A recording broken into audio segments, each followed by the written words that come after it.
अच्छी बात है, शारीरिक स्तर पर हम करें, क्योंकि शरीर स्वस्थ रहेगा तब तो हम गीता भी पढ़ पाएंगे, वरना गीता भी कैसे पढ़ पाएंगे हम। लेकिन हम केवल मान लो शारीरिक सही करते रहे हम, तो शरीर हमारा कोई अनंत काल तक चलता रहेगा? ऐसी बात है क्या कोई कि 200-400-500 साल चल जाएगा हमारा ये शरीर? ऐसा तो है नहीं है, अधिकतम 100 साल के लिए मिला है ये। तो इसी के अंदर हमको वो काम भी करना है जिससे हमारा ये जीवन भी और आगे का जीवन भी हमारा सफल हो जाए। इसलिए गीता क्यों पढ़ें हम, ये बात अभी भी अधूरी है कि गीता क्यों पढ़ें। आपको मैं एक बात बताना चाह रहा हूं कि कोई भी चीज का निर्माण पहले होता है या उसका हम उपयोग पहले करते हैं। आप बताइए, हमारे जैसे मान लीजिए घर में सबके माइक्रोवेव ओवन होगा, सबके घर में माइक्रोवेव ओवन को आप कोई भी बर्तन रख देते हैं क्या उसके अंदर? स्टील का बर्तन रख दो, क्या दिक्कत है? रख देंगे कोई नहीं रखता।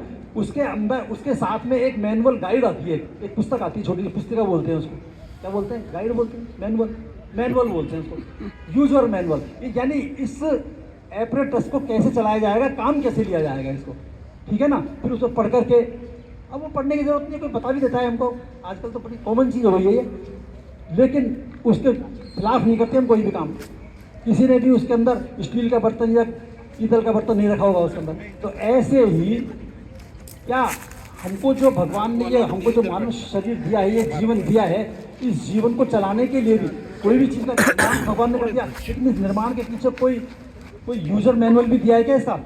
अगर किसी चीज़ का निर्माण होता है मान लीजिए, तो वो निर्माण के साथ में गाइड आती है उसकी, ठीक है ना? उस गाइड के अनुसार ही चलते हैं। मान लीजिए हमने मकान बनाया, तो मकान बनाते हैं तो मकान का पहले हम उसका विचार करते हैं कि भाई ये मकान क्या काम आएगा, इसके अंदर कितने ड्राइंग रूम बनेंगे, कितना रूम बनेगा। या हम पहले मकान तो बना लेते हैं और मकान के बाद में फिर विचार करेंगे इसके अंदर क्या करना है, हमको इसमें रहना है या हमको गाय बांधनी है इसके अंदर, है? ऐसा होता है क्या कि मकान तो बना लिया, अब क्या करो जी इस कमरे का, क्या करोगे भाई? अभी तक तुमने सोचा नहीं कुछ भी, हम जो है क्या करेंगे, देख लेंगे, कोई भैंसे बांध लेंगे इसके अंदर। ऐसा करते हैं क्या हम?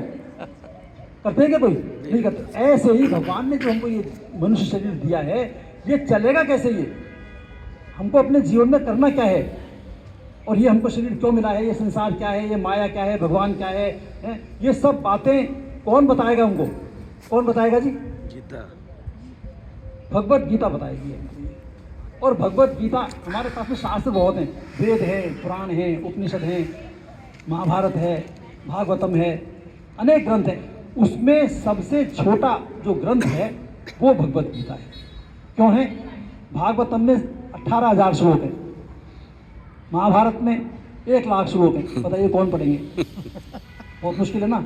इस जीवन में सारे ग्रंथों को पढ़ना बड़ा मुश्किल है। आप महाभारत भी पढ़ लें, भागवत भी पढ़ लें, हैं, और उपनिषदों को पढ़ लें, बड़ा मुश्किल है। इसलिए और काम हमारा चल जाएगा केवल भगवत गीता से। भगवत गीता में पूरा जीवन हमारा कैसे चलेगा, हमको क्या करना है, कौन कौन से कर्म करने हैं, क्या ज्ञान है, क्या भक्ति, अनेक प्रकार की बातें जितनी भी हैं जो हमारे जीवन को चलाने के लिए उपयोगी हैं, वो सब बातें भगवान ने गीता में बताई हैं। किसको बताई हैं? उसको बताइए जो इसको जानना चाहता है। जो जानना नहीं चाहता, हमारे में ऐसे बहुत से होंगे, अरे नहीं कुछ नहीं, हमको जानने की जरूरत नहीं है, उनके लिए भगवत गीता नहीं है ये। भगवत गीता उनके लिए है कि जो वास्तव में, अब ये जिज्ञासा हो जाती है कि भाई कितने साल हुए, कोई 40 साल का है या कोई 45 साल का है, कोई 50 साल का है, 60 साल के भी हैं, लेकिन कम से कम मैं समझता हूँ 30-40 साल से ऊपर के ये सब ज़्यादातर। इतना समय निकल गया, अगर ये आप पहले बता देते तो अब तक जो हमारा इतना जीवन चला गया उसको भी तुम काम में ले लेते ना। अगर मान लीजिए आधे से ज़्यादा जीवन निकल जाए फिर मिले तो कोई बात नहीं, जब जाके तभी सवेरा है। वो तो अब नहीं हुआ, कोई संयोग भगवान को जब जिस दिन कराना था उस दिन हो गया ये। तो आज बड़े परम सौभाग्य है, और आज का दिन भी कितना पवित्र है, मुझे तो समझ नहीं आया कैसे संयोग बैठ गया। आज है एकादशी। एकादशी के दिन ही भगवान ने अर्जुन को इस गीता का संदेश दिया था। ये संयोग की बात है। हम बड़े भाग्यशाली हैं कि आज हम भी अर्जुन के तुल्य हो गए यहाँ पर। अब हमारे मन में जिज्ञासा और जाग जाएगी। अगर जिज्ञासा नहीं जागेगी तो हमारा काम नहीं होगा। जिज्ञासा का मतलब हम शिष्यत्व हो जाए हमारे में। अर्जुन ने कहा था, शिष्य से हम शादिमाम त्वाम प्रपन्नम। जब तक हम हमारे अंदर से जिज्ञासा, चटपटी भूख है, वो अग्नि नहीं उठे जब तक इस चीज़ को पाने की, तब तक हमको वो चीज़ अगर मिल भी जाएगी ना तो हमको उसका कोई लाभ नहीं होगा। इसलिए हमको ये पता लगे, हमारी ये जिज्ञासा हो मन के अंदर कि भाई हम इस गीता को समझ लें। तो समझने के लिए अब मैं बहुत शॉर्ट में बताऊंगा, क्योंकि यहाँ पर शायद योगा का भी कोई कार्यक्रम चलने वाला हो, मुझे पता नहीं है।